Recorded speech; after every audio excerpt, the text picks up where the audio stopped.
So guys, before we get started, don't forget we do have that amazing discount code thanks to Tier 0 Games going on right now. And all you have to do is put in ZW Games 5 to get 5% discount on your total order at tier0games.com. The links will be in the description below. What's up YouTube, Dale here from Zephyr War Games, and as promised I am bringing you the kind of Ancient Warriors. So I took Ancient Warriors to my locals last night. We did 3 rounds of Swiss.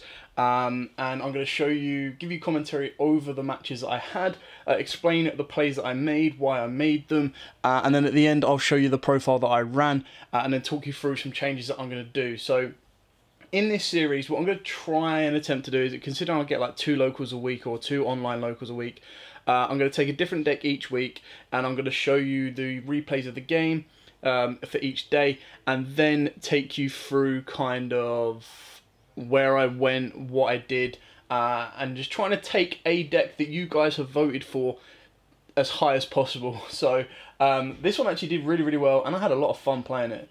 So with that said and done, let's play the duel. So obviously I was up against Shaddolls. They open up like Shaddoll Fusion. They go pretty much ham on this one. Construct. I wasn't really too... I mean, I was worried that they were just going to win the pass. I mean, my hand's kind of okay, which they kind of did. They just literally did win the pass. But because I opened up the fire, the Yugioh is actually really helpful in this matchup, because then you can normal summon your Sun Moon. Or what I did was normal summon the Sun Moon. Declared to use its effect. He ashed it. I was thinking on Ash. I activated Call by the Grave because I actually wanted the additional monster in hand, and I could search out the Shaddoll, because with the Shaddoll I can attack with Sun Moon, and then during damage step drop the Zhuangzi, which will reduce Winder by 1,000, letting me destroy it. He uses Winder's effect to add back the Shaddoll Fusion. I'm using Yaodi's effect to destroy Falco, because then obviously Falco will reset itself, which is fine. I'd rather it reset itself than the get the flip summon. I then use the effect of Shaddoll in hand, send in the other guy because I don't need 2 battle phases. He allows me to destroy Clown. Now this is probably where I made a misplay, because technically I've got chainlink 1 of my guy, chainlink 2 of his guy, so Clown then gets to basically revive himself. So that was a bit foolish of me. But then my Yadi gets rid of Falco. I set the trap card, activate the trap card, just so that I can make a rank 4 play and make Abyss Dweller. Now at this point it's kind of like, is it worth making Abyss Dweller, because he's got the Shaddoll Fusion in hand? Like, I've just given him resource. Like, that was probably a misplay on my behalf. But I thought I'd rather he get a big monster on board and negate the effects in Grave, when I really, what I should have done is, you know, not gone into Abyss Dweller, and I would have been absolutely fine. So he doesn't read my card. He attacks into the Shaddoll, and because I control another Ancient Warrior, it can't be destroyed by card effects. So Construct then gets destroyed. I then use the effect of my guy to take Construct, and then that's kind of the game. So that was just a misread on his behalf. There wasn't really a lot he could have done about that, but he could have... I mean, there wasn't really a lot. Anyway, into game 2, this goes a little bit differently. You'll see, I've opened up 2 of the bricks that you don't really want to see in your opening hand, and that's Buffalo and the Yugioh. But yeah, activate Tensu. I'm basically going for a rank 4 here. Again, this is probably a misplay on my behalf, but Baguska kind of did well. I had no idea that he'd put the Invoked Engine in, so he literally just... I sat on Baguska, and I misplayed on here. I really should have... I kept Baguska in defense for 2 turns, he kept passing. Now at this point, I really should have left Baguska in defense. Really should have left him in defense, because even if I lose a turn, it doesn't really matter. And I kind of play myself here, because what I should have done is searched out the spell. Shouldn't even searched out the spell. Normal summoned, let it switch to defense, put him under a lock for another turn, and then lose the Baguska. But foolishly I went in for the damage, and that's where he was then able to pretty much unlock and go off, and I thought Abyss Dweller would do me good enough, but I mean, it would have been better leaving Baguska in defense. So I imperm his Alistair, he goes into Almirage. And then Shaddoll Fusion, again, this is where I messed up. So Apocalypse is going to negate Abyss Dweller, kill Baguska. And yeah, and then I just start drawing absolute jank that is no use to me whatsoever. I mean, my Abyss Dweller is negated, there's no point in me sitting in defense apart from saving some life points, so there was no point on that. I probably could have crashed it and then Shaddoll Fusion would have like been dead from deck, but he just goes off from here and it's like, yeah, all I can do is like hold on to my 2 Call by the Graves as best as I possibly can to kind of stop it, or to stop as much as I possibly can from it. Yeah, he was still able to really go off. He did really well. So Apocalion followed by Construct and Winder, and then he can get a decent amount of damage off here as well. Yeah, Winder takes out the Abyss Dweller, take damage off of that one, Construct, and then Apocalion as well. Now the best case scenario is I top deck one of my big guys. Big Ancient Warrior, but I don't. I top deck the Ash and I'm like, yeah, I'm not able to do anything on that one. So yeah, siding is I choose to go second on this one, and just to kind of see what my deck can do. I open up a Kaiju, which is nice, and I also open up the Guanjon, so I've got a nice free summon and a pop. Whiptail's kind of good as well, just because then that allows me to unlock my Dryden and Zodiac plays. And kind of move it from there. So he makes Macabre, which is, you know, pretty good already. He sits on a Super Poly, which I didn't even know. I don't think I saw that play. But double Invocation to sit on a Caliga, and I'm kind of like, alright, cool. So I Kaiju the Macabre, so he can't negate anything, just in case he had a trap. Special in the Wanjon, and then that can use his effect to pop the Caliga, because that's the only effect I can use, and then I'm allowed to because I got rid of it.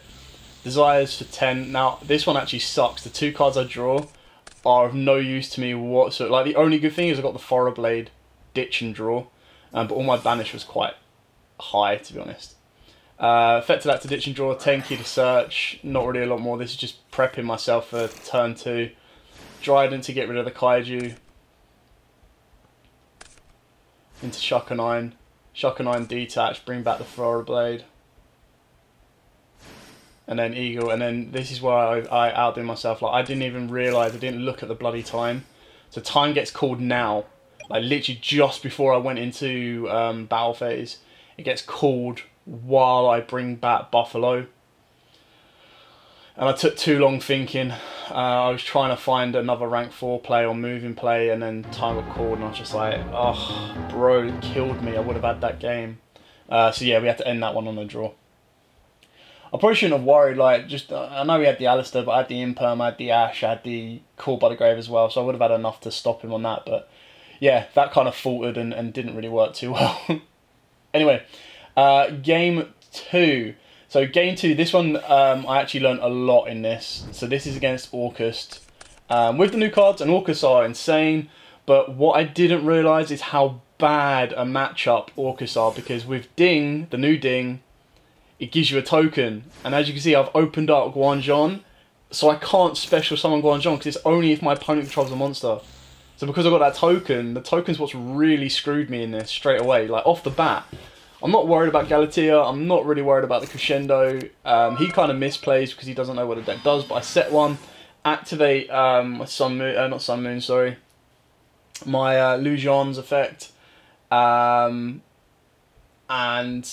no, sorry, I choose not to, because I know he's got the Crescendo, so I was going to go for Utopia Double, but I'm trying to bait out that Crescendo as hard as I possibly can. I have to take out the token first because of Galatea's protection effect, and then he's thinking on damage, doesn't know what my card does, so he just lets it go through.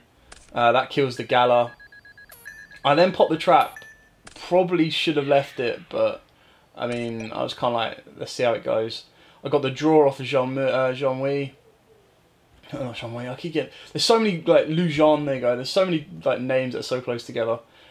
Set the trap card, set the Call by the Grave, and pass. And then he's opened up the Gizmek, broken, so that can get past some of my cards. He targets the IP Masquerena, and what I should have done at this point, and this is where I misplayed, is I should have chained the Phantom Knight Trap.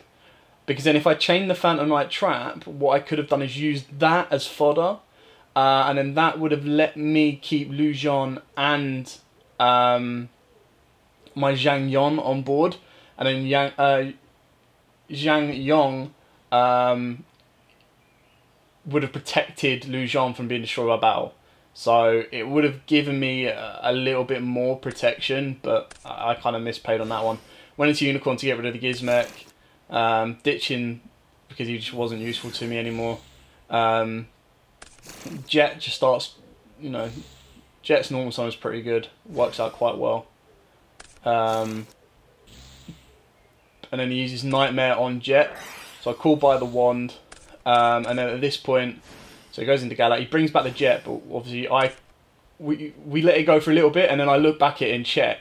Obviously he couldn't do that purely because of Nightmare's effect, so he's locked under Darks. So it doesn't really matter, all it does is it puts the Citadel in the graveyard for him. He's still got the Ding. Ding decides to attach, which is fine, and then kills my Ancient Warrior, which really sucks because I was like, I've now bricked my hand. And then the worst thing about this is I kind of had to go this to normal summon my big fire guy, and then attack for 400. I don't know why. Set the Call by the Grave. I think I'd lost the advantage at this point. Adding the Gizmek, and this all goes off in end phase, which is insane. So especially on the Gizmek, bring back the Ding. Ding sends another one. Like it's actually really good, and I think it's such an underrated deck as well right now. So he then declares to target my fire guy with Gizmek. I chain Call by on wand just to get rid of it, but I'm pretty sure he's already got game here as it is. But because he's got so much banished, like I didn't even think about this. He just goes off and then makes Topologic. Now it gains 200 for every banished card. So he tries to use Gizmek again. I'm like, bro, you used its pop effect. Put that stuff back. But it doesn't really matter because I completely forgot. I was like, oh yeah, cool. I'll take 3k for that. And I looked at it and I was like, wait, hang on. It gets 200 for every banished card. Like rip. So yeah, that hit me. And then again on this one, I decided to go second, but completely forgot how bad Gearsu was for the deck. Because I was like, if he normals that, I can't use my Gonjon. And as you can see, I opened up two of them and the brick of Buffalo. So it's kind of like, where are my Thanoses in this? So he gives me the token. Both those Gonjons in hand are dead. I can't use them, which really sucks. He tried to make Almirage. I was like, bro, you can't make Almirage with a token. Come on, Dennis. Think better than this. Anyway, he then goes off, does some pretty decent stuff. There's not a lot I can do. I try to bait out the Crescendo as much as I possibly can.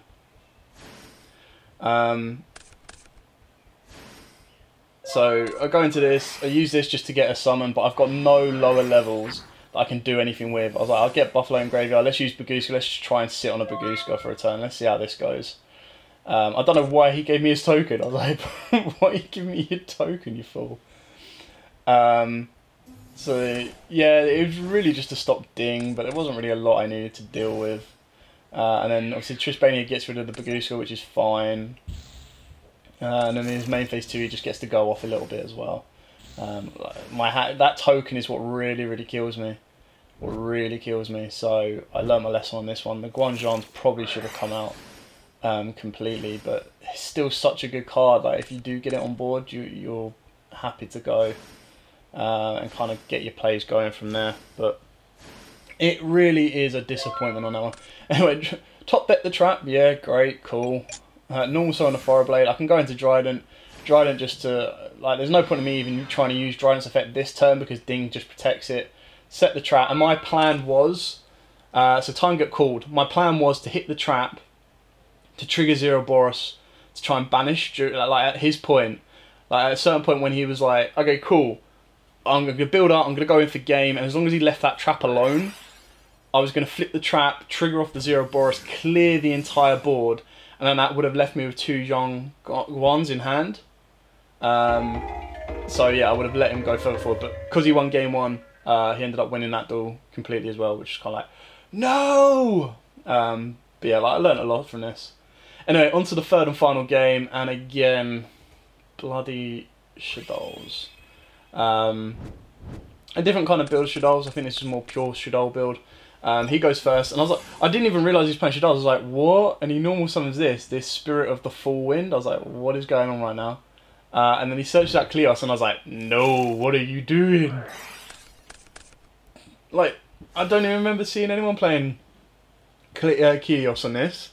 But he kind of goes ham on this. Does really, really well. It's definitely a less control effect of the Shaddoll build in comparison to the first matchup we saw. I said, yo, bro, that needs to be in the extra monster zone to make that. I was like, you still make it, but just remember it for the future. Anyway, he makes Cross Sheep anyway. And again, just goes ham. Like, he uses some unorthodox kind of Shaddoll cards. He's been out of the game for a while, so that was fine. I was just like, this is interesting. It's a different route of seeing how Shaddolls play. It's adding all the fusion spells back to hand. It's like broken. So my hand's pretty good because I'm not locked under Winder. Now I know he's got the ability to make Winder, so I think he just again it's one of them surprise factors that because people don't know what this deck does, they really try and hold on and see when danger comes. But he brings back the construct to trigger off sheep, and then so he gains a lot of advantage right here, which is insane. So like during my turn, he's made 3 summons. I was like, right, okay, cool, you're done.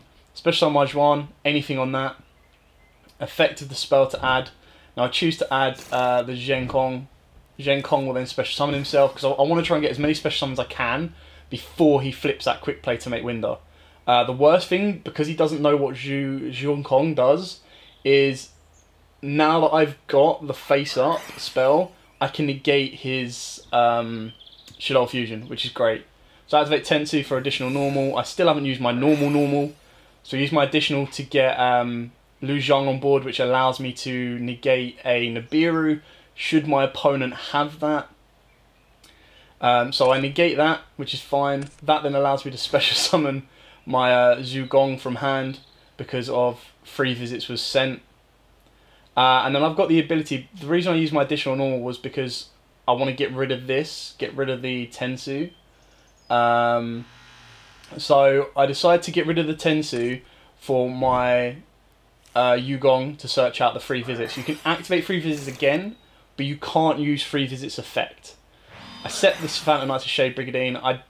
The reason I searched out the 3 visits was because if he had a Nibiru, I needed a face-up continuous Ancient Warrior to negate it with Zhu Kong. So you send 1 face-up Ancient Warrior continuous spell, and you have to control Lu Zhan. So I had to keep both of these free, which allows me to negate the monster.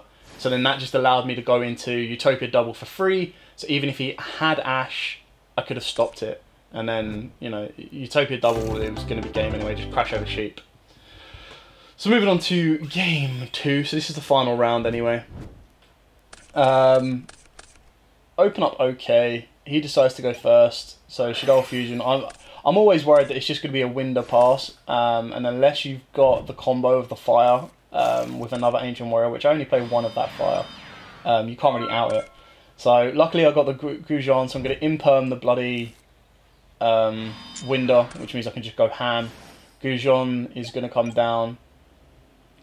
And then normal summon the Zhu Kong. Only because, like, I probably could have normal summoned the Fire Blade, but this then allows me to bring out the Zhang Di. And then I can pretty much go ham from here. So I attack with this. I completely forgot it was that, so he gets the special summon, which is fine. That then allows me to use the Chao Di. Chao Di sends the Fire Blade. And my plan was to destroy the Winder and then get the Winder back. But he's got the Red Shaddoll, so he gets to bring back the Winder. I'm like, oh, that's annoying. So then he gets the Shaddoll Fusion back. Might as well kill the Winder, and then he gets the trap back. It's just endless loops. And then attack the Hedgehog. The Hedgehog gets the search, so he's pretty much out. And I was like, Do I make the Red Eyes Flare Metal and let him burn? But I was like, no. If I don't go into my extra, he can't use Shaddoll Fusion. So I learnt from my first game. Top deck the Call by the Grave. Now, he played the Serenade Dance. I was like, huh? That's broken. Activates the Resh to target the window. I'm going to Call by the Grave the window because I don't want it coming back. And I can't be bothered to deal with. So the Serenade Dance gives me a token, but then gives his monster 500 for every monster I control. So he would have got like an additional 25 on window. So attack with this. Dragon's got Dragon can't target my guy to return it to hand. So I think he I take Dragon. I don't think he targeted anything to send back. So I think that might have been a misplay on his behalf. Yugioh attacks, and then so I do a decent amount of damage, leaving on 19. Pass my turn. Now, obviously, by taking Dragon, he can't give me a token. And again, I kind of messed myself up on this one. So I let him go ham. He's got the Mathematician, which is a good card to help him out. Construct comes in.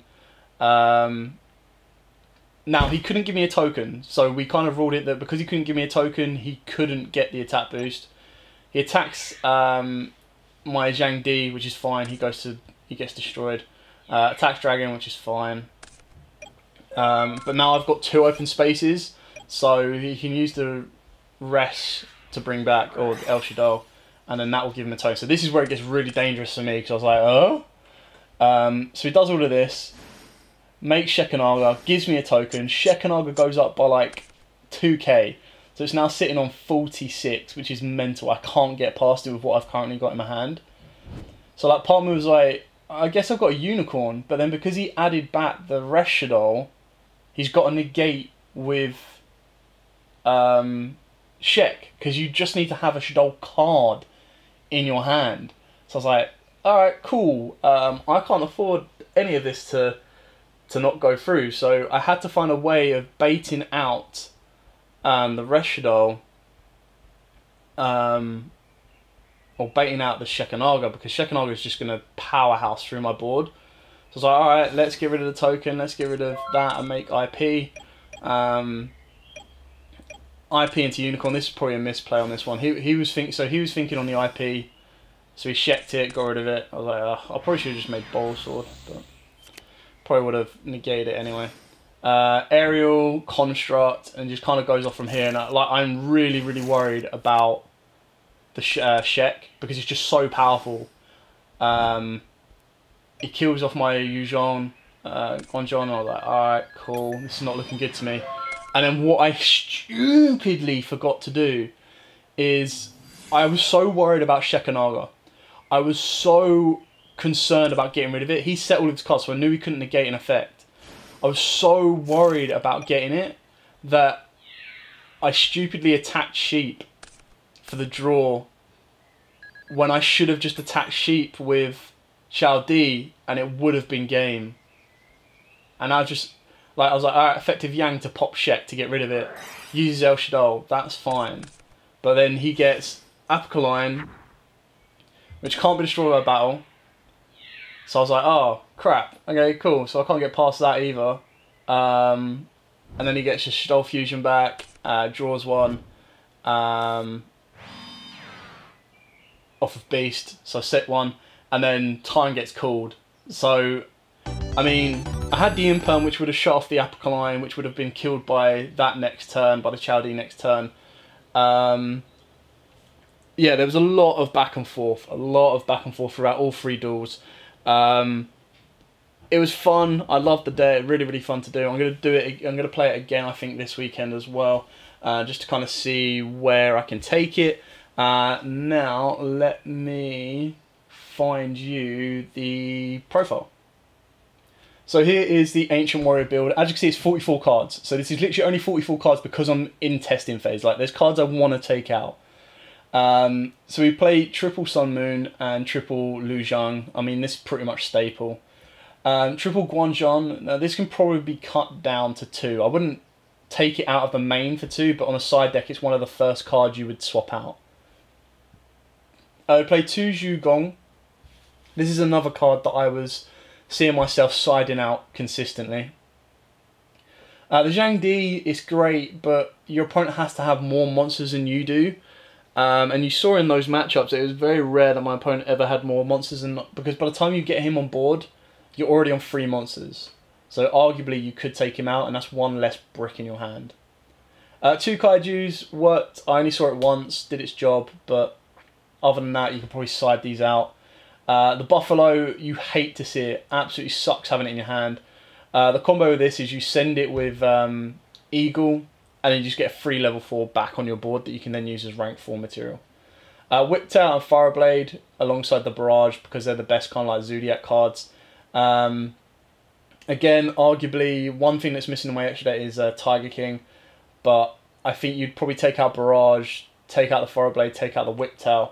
All it's really doing is giving you access to the Trident and then the Shukanine, because then you use Trident, pop a card, Shukanine, go into Eagle, Eagle then sends, and it kind of lets you combo a little bit higher. But I don't think it's necessary. Like, if I really want to push this deck down to a 40 card deck, they're one of the first cards I'd take out. Thanos. There was a lot of decks that was linking. I mean, the first Shaddoll matchup this card came out. I took it out for the second Shaddoll matchup as well, and I left it in for the Orcust, but never saw it. And the idea is that you get this, and you put some of your bricks back that you don't want to see, and get yourself a nice free level 7 on board as well that can then combo off. But it does clash with the Guanjon as well, so again, this is a card that you could probably take out depending on what else you've got to play around with. We've then got triple free visits, triple Tenki, triple Tensu, that's all quite straightforward, and triple call by, double pot, all straightforward on that one. Double imperm, I'm just gonna move my imperms there. Let's try and do a nice little organisation for you. Monster Reborn, never saw it. Double or nothing, never saw it, which was great. First time ever, touch wood, that I never saw double or nothing in my hand, which is beautiful. Triple Phantom Knights of Shade Brigandine. This was purely just to try and extend my rank 4 plays. Like, in matchups, I want to get into Utopia Double to kill the game off, and I want to get into Baguskas, Tornado Dragons, Abyss Dwellers first turns as well. So this is why I was playing the Shade Brigandine. The one Xiao D, you don't need more than one. You search it out when you need it. It's an insanely cool boss monster. So I really, really like that. The one Shang 1. Again, I used to play it at 2. 1's kind of enough in this build. Again, you search it when you need it. It's a high level, so it can brick. The Zhu Kong, arguably you could put this at more if you want, but for now at 1, if I was going to do anything, I'd probably take out the Zhang Di for the Zhu Kong, for a second Zhu Kong. But this sucks if you open it as well. Like, you only want to search it. That's the only time you want it, is when you search the card out. So you search it, you special it. That's literally all you want to do. The protection effect is great, but to get both the effects out, you need to have a continuous face art Ancient Warrior, which the only one we have is 3 visits, and then you need Lu Zhan as well. So Imperm puts in a lot of work. Moving on to the side deck, I'll tidy that up as well. Triple Evening Match, double Nibiru, double Judgment, triple Lancia, double Ash, and triple Storm. Ash came in, Storm came in, never saw them when I needed them. Nibiru came in, everything else didn't really see the light of day. Lancia was specific for the matchups I was expecting to have, but like, I probably would put DD Crow in here at some point. I'd have to find somewhere to put it, to be honest, and cut down some ratios and kind of go from there. Extra deck, Boral Sword, you never saw that, never needed to. IP and Unicorn, standard combo on that one. Eagle, I'm not too sure how I feel about this. It's nice to be able to recycle your Tensu's Tenkis, and then send the Buffalo to then help you extend your rank 4 plays. But you have to put some resource into it, and I don't know if it's worth it yet. Shark and Toad, never made it. The only targets we have to make it is the Zhugong and the Sun Moon. Both good cards, both work really, really well. If you do get them both on board, because like you get your free visits and search out your Zhugong, fine. Utopia Double and Beyond package. Again, people can play Lightning, you can play any kind of other placement in Beyond. I just like this fact, because if my board is sitting on Lu Zhan alongside probably a Zhang Di, or Zhu Yon and a Chao Di, making Beyond is better for me than Double. Like, if my opponent's got a monster that's 2100, I'm not going to be able to OTK it. So, especially if it can't be destroyed by battle as well, that can kind of suck. So, if you make Beyond, it allows all of your other big monsters to kind of wreck some more damage in, and balances it out a lot more, in my opinion. Tornado Dragon for back row, Bagusko, probably one of the better going first cast to stall out alongside the Abyss Dweller, depending on what you're facing. The one Red Ice Flare, it's very rare that you actually want to overlay your 7s, to be honest. Sometimes it's better just having multiples on board, or like the ability to pop a card with your Grujon. And then making the Red Ice Flare, as you saw up in those matchups, never really came up as a smart choice, because it just then unlocked the Shaddoll plays for them. And then finally the Trident and Chuck and Iron. So you can make Chuck and Iron with 2 level 4s to then detach and bring back either your Fire Blade or Whip Tail to extend your plays further that way. Or if you open up your Fire Blade and Whip Tail, you just go straight into Trident and it gives you a nice little pop. So it gives you a bit to work on. Like I said, Tiger King's the one card missing in this that I'd definitely try and fit in, and I'll probably be putting. I'll probably have to find a space to put it in somewhere.